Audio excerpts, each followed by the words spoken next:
que hay una cura real. Solo falta el dinero, que es una pena. There is a cure, we just lack the money. Just the money. It's a shame. I'd lost hope, I was worried, but 5 years ago I had a son, and since then I want to fight for my life more, because I want to see him grow up. This is a huge opportunity for us.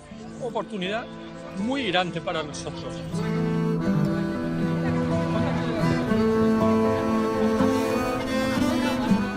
This moving testimony from Juan Cristobal is just one example of the suffering of 200 members of his family who have an illness known as type 1F limb-girdle muscular dystrophy.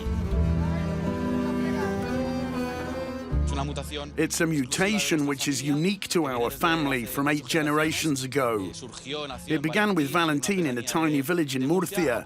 Then it extended. People went to live in Catalonia, in Valencia, in Italy.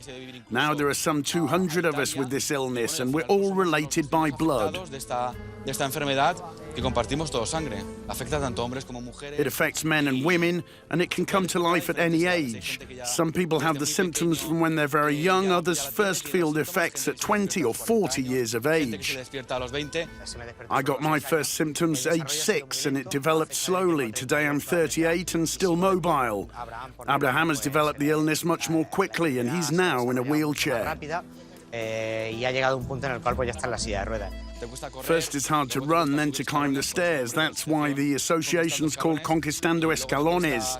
Then you can't walk without support, eventually you need a wheelchair, and then it starts to affect your internal organs and you can die from it.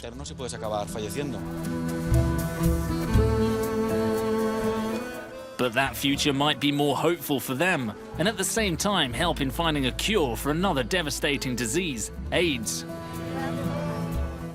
They discovered the gene that causes it 3 years ago, and that means they can avoid future generations having the same gene. It's a gene that, with its mutation, means we're all immune to the AIDS virus. But in order to continue the investigation into the disease and eradicate it, the association still needs to raise another €1 million. Personally and with the rest of the family, we're trying to raise money to continue the investigations.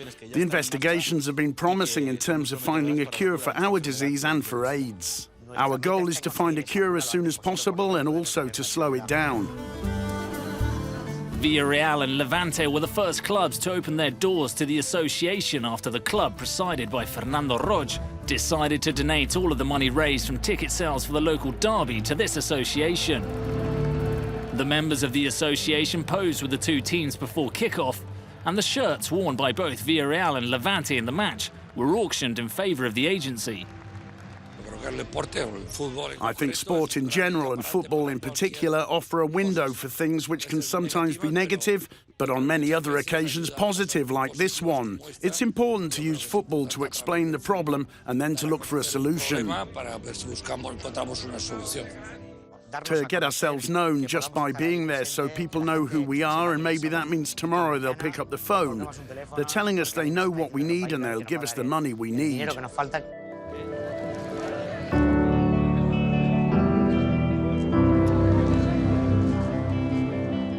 Thanks to Villarreal, the Conquistando Escalones Association will receive the €22,400, which correspond to the takings on the door for the derby against Levante at the Madrigal.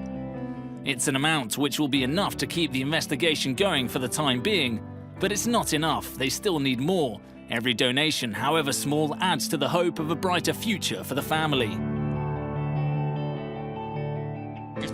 We still need more. We ask people to please help us. They can become members for just €20 every 3 months. And there's a platform called Timming, which is just €1 a month. If they visit our website, conquistandoescalones.org, for sure soon everyone will know who we are.